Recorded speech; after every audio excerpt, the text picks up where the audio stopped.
All right, shalom, shalom. First and foremost, I'd like to give all praise, honor, and immense glory unto Yahweh, Bahashem, Yahushai, Bahashem, Rachah, double honors to my elder apostles, a great millstone, and peace and salutation to the hopefully elect, the Bacharium, the house of David, that's been preordained, predestined to get delivered in these last times and to be the ruling governing body of the nation of Yasha'Allah. So this is going to be Joel, the 3rd chapter breakdown. So let's hop right into it. It's Joel 3 verse 1. For behold, in those days and in that time will I bring again the captivity of Judah and Jerusalem. Now, who is Judah? The southern kingdom, which consists of the African Americans, so-called, all right, the West Indians, Jamaican, Barbados, okay, and you Haitians, all right. You make up the kingdom of Judah, all right, and Jerusalem is the northern kingdom with the head tribe Ephraim, all right, and the Latinos and Native Americans, all right, Gad and Reuben, all right. We make up Jerusalem, the northern kingdom, okay. So when it talks about Judah and Jerusalem in this verse, it's talking about the northern and southern kingdom and how we'll be in captivity together. Because remember, in history, the northern kingdom went in captivity first in 724 BC under the Assyrian captivity under Shalmaneser, all right? And the southern kingdom, all right, they were still in their land. They were, still there, okay? The northern kingdom went first because they were going off, they were going off, man. Okay, so the Lord took them. And then, but around 586 BC, that's when the southern kingdom fell unto the Babylonians, all right, under Nebuchadnezzar, all right. But the land, but we will be in captivity again. The land it's talking about is America, all right, because this is the place where all the nations are coming to, but all the tribes of Israel is a very big melting pot, all right. But all the tribes of Israel, you can find them here. Okay, and this place was made to be our punishment, and this place is going to get destruction, all right? And Judah, the main ones, the main ones, the African Americans were sent over here to America, all right? But we were all oppressed, not just in this land, but all around the world, all right? Because you had Esau Edom under the French, Spanish, and the British at that time, going back 400 or 500 years ago, all right? They were conquering, okay? And our people were being oppressed everywhere, all right? In the land of Mexico and the islands of Puerto Rico, where it started first when Christopher Colon came, okay? Shipping them off back to Europe, going to Brazil and killing the Israelites over there, all right? So we have been put in captivity around the same time during that era, starting with the Northern Kingdom again first, 1492, and all the way in the 1500s, okay? That's when they started to get the Southern Kingdom, all right? But they didn't come over here till 1619, all right? But they were getting them in the 1500s if you actually do some research, A lot of them were in Portugal and Spain, all right? So this is Jeremiah real quick. Jeremiah 50, verse 33. And it says, thus saith the Lord of hosts, the children of Israel and the children of Judah were oppressed together. Oppressed by who? Esau, Edom. All right. All that took them captives held them fast. They refused to let them go. Right. Okay. So they refused to let us go, Esau, Edom. All right. And America is a big melting pot where all the tribes are. And we're all being oppressed, man. Okay. We're all being oppressed, man. But the Lord's going to destroy this place. Okay. So let's go back to Joel, the 3rd chapter. All right. And it says, verse 2, I will also gather all nations and will bring them down into the valley of Jehoshaphat and will plead with them there for my people and for my heritage Israel, whom they have scattered among the nations and parted my land. Right. So let's break that down. All right. Let's break that down. Okay. Just looking at my notes because the Valley of Jehoshaphat is over there in the Middle East. All right. The military of the nations will be gathered to the Middle East in World War III, the Levant area. If you look at the Levant, which it's a name applied to the Eastern Mediterranean coastal lands of Asia Minor, all right, and Phoenicia, modern day, basically it's modern day Turkey, Syria, and Lebanon, all right. It encompasses, the entire coastline from Greece to Egypt, all right. It's part of the Fertile Crescent, okay. That's over there, like I said, in the Middle East. So, that's where World War III is gonna be taking place, man. And they have part of the land, okay. Go into the Balfour Declaration. Look that up. How it was a letter sent to one of the Rothschilds, Lord Rothschild, all right, to give permission for those Amalekites to go into the land of Israel. And the Palestinians were there first, but they were massacring them, all right? And that's not their land either, but still, Esau is not a peaceful man, all right? He always brings war with the sword, okay? Just look up when they were established in 1948, May 14th, on Rothschild Boulevard, all right? Guess what? There was war the first day, all right? The Israeli-Arab war, okay? And they had something called the partition plan, where they try to part the land for the Arabs and the Amalekites, the Israelis, but it never worked. So they scattered us, put us on cargo slave ships, and they parted our lands, man. Took it for themselves. And what are they doing? Shooting rockets at each other. You have Israel and Hamas shooting rockets back and forth.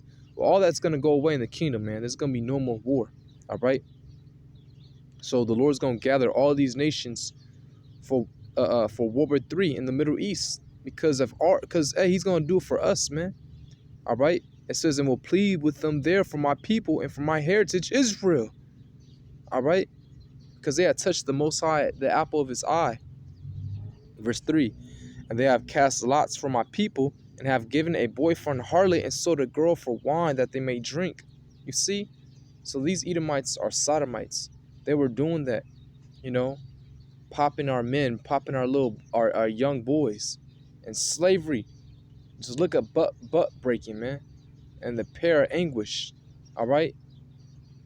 They were doing all that, man. Okay? It says, yea, and what do you have to do with me, O Tyre and Zidon, and all of the coast of Palestine? Will ye render me a recompense? And if ye recompense me swiftly and speedily, will I return the recompense upon your own head? Right, so these other nations are going to get slavery. The Lord's going to bring a recompense upon your own head. All right? That's what he's going to do, man. All right? I just want to look up that word, recompense. If I had the time real quick, I'll get back to that verse again. Let me just look up recompense.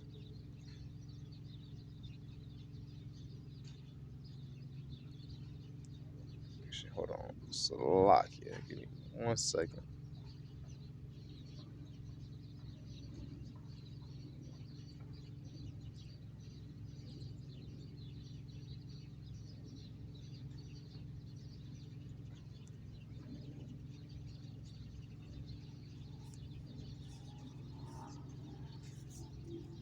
So I'm just gonna go on Google. All right, I don't want to take too long looking this up.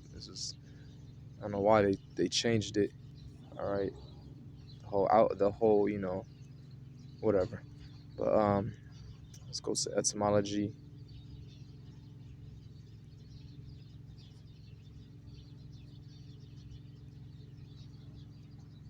All right, recompense. Okay. Recompense.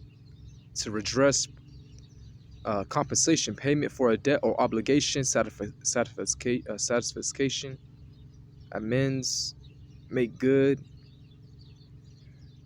All right. So payback, baby. Retribution, punishment. So hey, we're gonna get payback on you nations, and how are we gonna do that? By putting you in hardcore slavery for 1,000 years. All right. Verse 5, because ye have taken my silver and my gold and have carried into your temples my goodly and pleasant things. And that happened. You heathens done that. All right. The Babylonians, the Medo-Persians, well, during the Medo-Persians, we got to go back into the land, but the Babylonians, all right. But really the Greeks, the Greeks, all right. The Romans, oh, definitely the Romans. Just look up the Ark of Titus. When we fell in 70 AD, they took all the gold and all of our silver, man. All right. Because during the Medo-Persians, that's when we got to go build the wall, the fortress, and the temple. All right. But during the Greeks, after King Alexander died and his 4 generals came in power, that's when they were putting total hell on us. All right.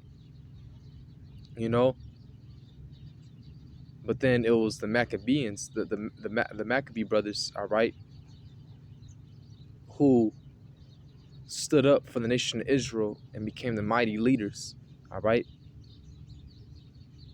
And that's when the Southern Kingdom, really, that's when they became a strong force again.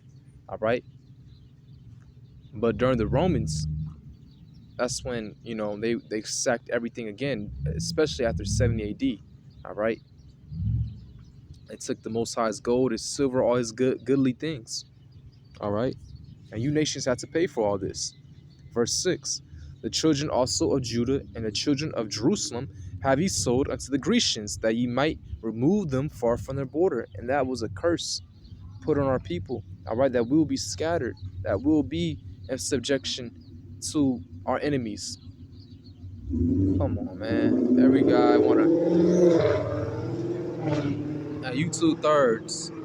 The Lord is about to destroy you. All that loud in your car shit, man. You're gonna get a loud noise, all right. All right, you're gonna get loud noise, but not to your liking. Just had to say that, because these dudes is just, hey, that's a homosexual spirit to me. You trying to get another man's attention like that? Like, bruh. I'm trying to serve y'all Bashima Shah and do a lesson, edify. What are you doing? Riding around, in a loud ass car, like come on, man, get a life. All right, Salaki about that, but let me go to Leviticus 26, verse 33. I will scatter you among the heathen and will draw out a sword after you.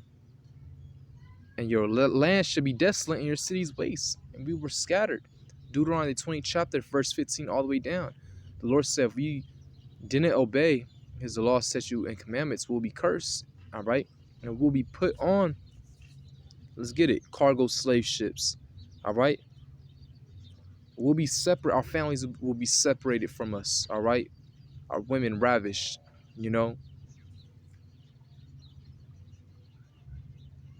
Deuteronomy 28, verse 64. And the Lord shall scatter thee among all people from the one end of the earth even unto the other.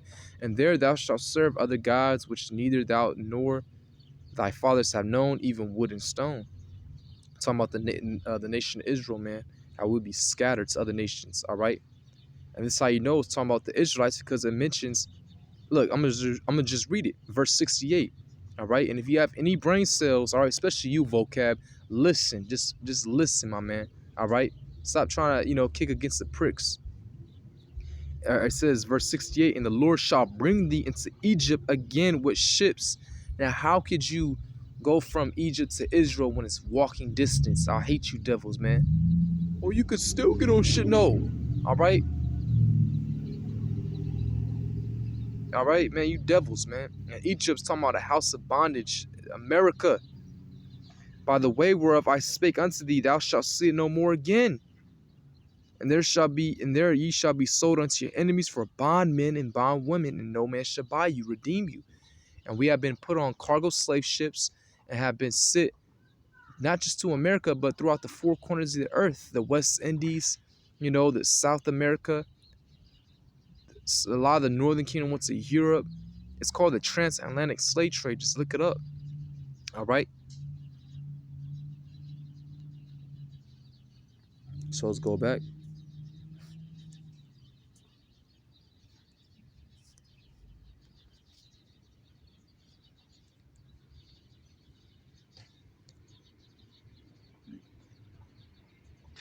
All right, verse 7. Behold, I'll raise them out of the place whither you have sold them, and will return your recompense upon your own head. And that's going to start with the elect. All right. The Lord's going to beam up the elect. We're going to come back down. Once Yahushua returns, all right, he's going to beam us up, come back down and put you nations in subjection. All right. Verse 8, and I will sell your sons and your daughters into the land, into the hand of the children of Judah, and they shall sell them to the Sabians, to a people far off, for the Lord has spoken it. Right. That's let's get a precept. Okay. First, let's get Isaiah 14, verse 2. And the people shall take them and bring them to their place, and the house of Israel shall possess them in the land of the Lord for servants and handmaids, and they shall take them captives, whose captives they were, and they shall rule over their oppressors. We're gonna rule over our oppressors, man. All right, who is oppressing us? You Edomites, you elites. All right, and all you heathens, man. You all have a hand in it. Okay, this is Isaiah 60, verse 9. Surely the isles shall wait for me, and the ships of Tarshish first. I believe Tarshish is over there in Spain. All right. To bring thy sons from far, their silver and their gold with them, unto the name of the Lord thy power, and to the Holy One of Israel, because he hath glorified thee. And the sons of the strangers shall build up thy walls, and their kings shall minister unto thee. For in my wrath I have smote thee, but my favor have I had mercy on thee. Right. Therefore thy gates shall be open continually. So you heathens are going to build up our kingdom. And our gates are going to be opened up continually. So you can bring in substance, servants, slaves. All right. That's real riches. Okay. That's real money. Gold, silver, slaves. You know, things of value. It says, they shall not be shut day nor night, that men may bring unto thee the forces of the Gentiles, and that their kings may be brought. All right. Jumping down to verse 14, the sons also of them that afflicted thee shall come bending unto thee, and all they that despise thee shall bow themselves down at the soles of thy feet. And that's what blessing means. To be blessed means when someone is bowing down unto you. And they shall call thee the city of the Lord, the Zion of the Holy One of Israel.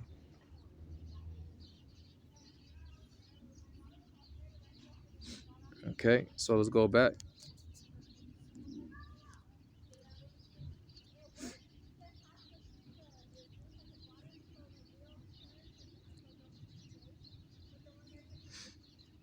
So we're going to have you nations in slavery, all right, you heathens. Now this is verse 9. Proclaim ye this among the Gentiles, prepare a war, wake up the mighty men, let all the men of war draw near, let them come up. Now this is going into a prelude of World War III, all right. We're seeing, all right, the setup of World War III about to happen real soon. All these nations all have ICBMs, nuclear capabilities. All right, all these nations are preparing for war, trading they're trading with each other with military weapons. All right, you know, like missile deflect systems. All right, what else? Fighter jets, tanks. You know, is what they're trading with each other with. All right, submarines. You see, so all these nations are preparing for war. All right, for World War III. It says, beat your plowshares into swords and your pruning hooks into spears. Let the weak say, I am strong. So basically, a plowshare and a pruning hook are agriculture devices. So the Lord is saying, and you're gonna invest more into your military might now, all right, in this era that we're in, and these nations are, all right. They're gonna invest more into the military might instead of their own economic wealth, into their own, agriculture, or hell, the well-being for the people. You know, these nations are preparing for war. All right, the Lord is stirring up the spirits, man, because World War III will happen. All right, what's that? Revelation 11 verse 14. The second woe is past, which happened 1939 to 1945. All right, and behold, the third woe cometh quickly. World War III. Okay, so Joel, going back, 3 verse 11. Assemble yourselves and come, all ye heathen, and gather yourselves together round about. Thither cause thy mighty ones to come down, O Lord. Right. Let the heathen be wakened and come up to the valley of Jehoshaphat, Yehoshaphat. I've already said where that's at, in the Middle East. Okay. Yehoshaphat meaning the Most High's judgment, because that's where he's going to judge. For there will I sit to judge all the heathen round about. Put ye in the sickle, for the harvest is ripe. Come get you down, for the press is full. The fats overflow, for the wickedness is great. All right? And this is why the Lord is going to do all this, because, hey, the wickedness is great, what you done to his people. And, hey, look what you're doing to the earth, man. You nations, you heathens are messing up the whole earth. All right? Second Ezra chapter 15, verse 5. Behold, said the Lord, I will bring plagues upon the world, the sword, famine, death, and destruction. Why? For wickedness hath exceedingly polluted the whole earth, and their hurtful works are fulfilled. So the Lord's going to bring destruction to you nations, man. And he's going to put your minds to destroy each other, in World War III. And then he's going to send his son, pursuant to Second Ezra, the 13th chapter, to annihilate you when he comes in them chariots and laser beam you, man. All right? And then the rest of you going to just be nuked. All right? And America's going to be nuked as well. All right? But the elect is going to be delivered throughout the four corners of the earth, man. So let's go back.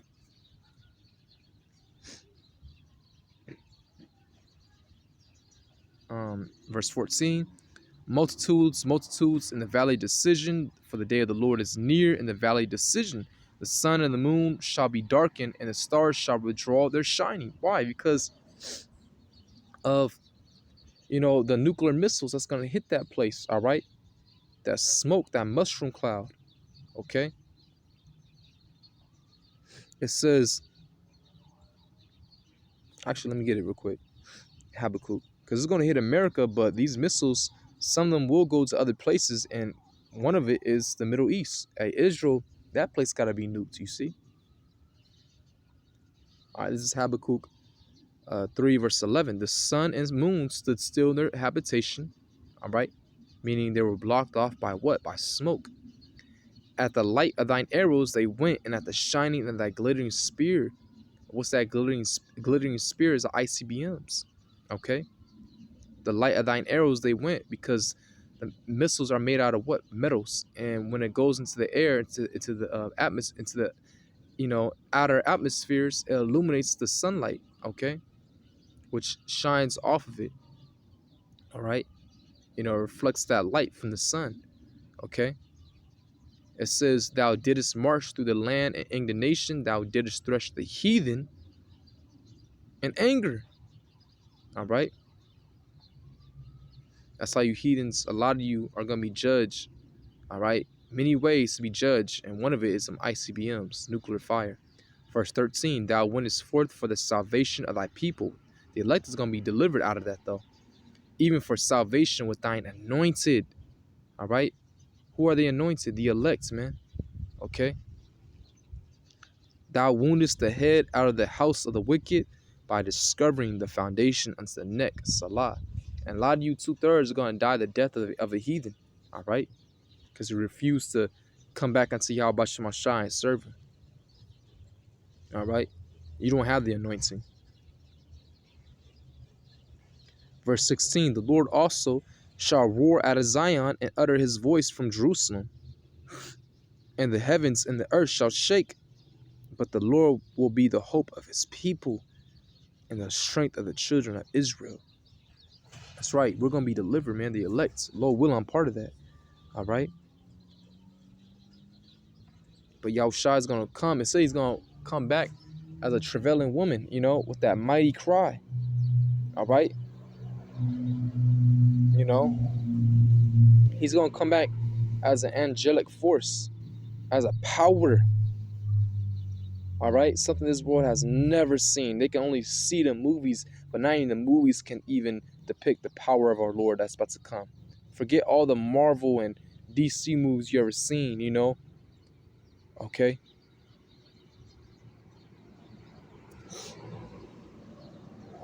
All right.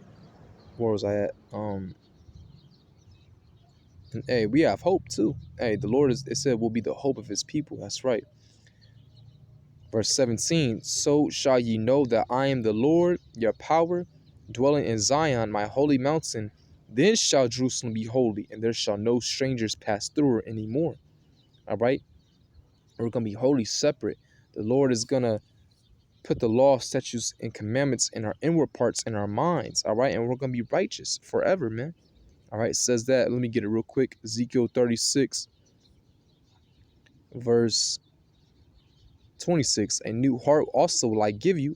Heart in the Hebrew is la, meaning mind, and a new spirit will I put within you. And I will take away the stony heart out of your flesh, and I will give you an heart of flesh, and I will put my spirit within you, and cause you to walk in my statutes, and you shall keep my judgments and do them. So we're gonna be programmed to be righteous and perform the law, statutes, and commandments perfectly. And the Lord is gonna be pleased, and we're gonna be blessed forever. All right, we're gonna be righteous, man, forever. And righteousness is immortal, so we're gonna be immortals. Okay. Verse 18. And it shall come to pass in that day that the mountains shall drop down a new wine, and the hills shall flow with milk, and all the rivers of Judah shall flow with waters, and a fountain shall come forth of the house of the Lord, and shall water the valley of Shittim. Man, all right, our land is going to be beautified, man. Our people are going to be righteous, you know. This whole earth is going to rejuvenate and return back to its original estate of being a paradise. Aidan in the Hebrew, all right, Eden, you know, which means a paradise. Verse 19. Egypt shall be a desolation, and Edom shall be a desolate wilderness for the violence against the children of Judah, because they have shed innocent blood in their land. Right? What you devils did unto us, especially Judah, man. You know, they went through it worse. Okay? You know, they're more cursed than all the other tribes, and they went through it worse, man. Hardcore bondage. Egypt shall be a desolation, and Edom shall be a desolate wood. Also, like verse 20. But Judah shall dwell forever, and Jerusalem from generation to generation. All right? And because we're the Israelites, man. Okay? You know? And we're going to be unified once again, the kingdom. None of this separation. And it's already being unified right now through the Akim that we see laboring, pushing his word in all truth and sincerity, rightly dividing the word of truth. That's teaching his word. That's going out on the highways and byways week in and week out. You know, constantly pushing out and edifying the hopeful members, the elect, doing what the Lord commanded us to do. All right, and multiplying our talents, man. Okay, preaching, you know. But you see the unity now with brothers. So how much more when we're in the kingdom and righteous, all right, and righteousness in them new bodies as gods, man. And then our children that come out of us, they're gonna be righteous as well. Okay. Hey, like that one movie, real quick, Hercules, you know, the cartoon, the Disney one, you know, how it showed you in the beginning how Zeus, he came from Zeus, which Zeus is a god. And by the way, that was all created by Israelites. You can't be fucking serious, dude. These people, man, what the? Anyways, like calm the fuck on, man. Anyways, Slack, I lost my train of thought, man. These people are just bugged out. They want to get your attention everywhere. you know. But the movie Hercules, all right, Zeus, that was actually an Israelite, okay? Because Jake created that during the medieval times, you know. We created all them stories, man. So Zeus is a so-called black man. But anyways, though, his son Hercules, if you saw it, the movie, the Disney one, how his son was in the heavens and he was, a baby, but he was a god, all right, flying and having power. But when he came down on earth and he drank that potion, he didn't drink all of it, but it reduced his power, and he became low, like the people on the earth, like the heathens. That represented us, how we became low, in a lower state in these chains of darkness. Well, Yahushua is gonna come back and free us, and it said we're gonna get a body like his. Philippians the 3rd chapter, all right, verse 21. Who shall change this vile body and may it, actually, let me get it. I don't want to butcher it. Okay, and we're gonna be gods, man. Okay, righteous, immortal gods.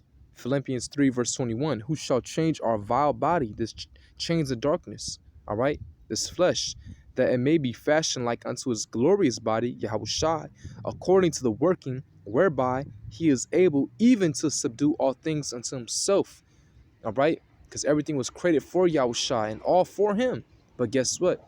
He's such a righteous power, a righteous, loving big brother. He's going to give us everything he gets. That's why it says that we're going to be joint heirs. When you're a joint heir, you receive everything that person gets, man. All right? So we're going to receive everything, even a new body, just like Yahushua, where he's able to subdue all things unto himself. Okay? This is what we're looking for, man. This is what we hasten the day for. Okay? Verse 21. For I will cleanse their blood that I have not cleansed. For the Lord dwelleth in Zion. Man. So, Lord willing, this lesson was edifying. I like to give all praise, honor, and immense glory unto Yahweh, Bahashem, Yahushai, Bahashem, Racha HaKodash. Double honors to my elder apostles of Great Millstone, and peace and citations, Lord, for leg. With that, Shalom.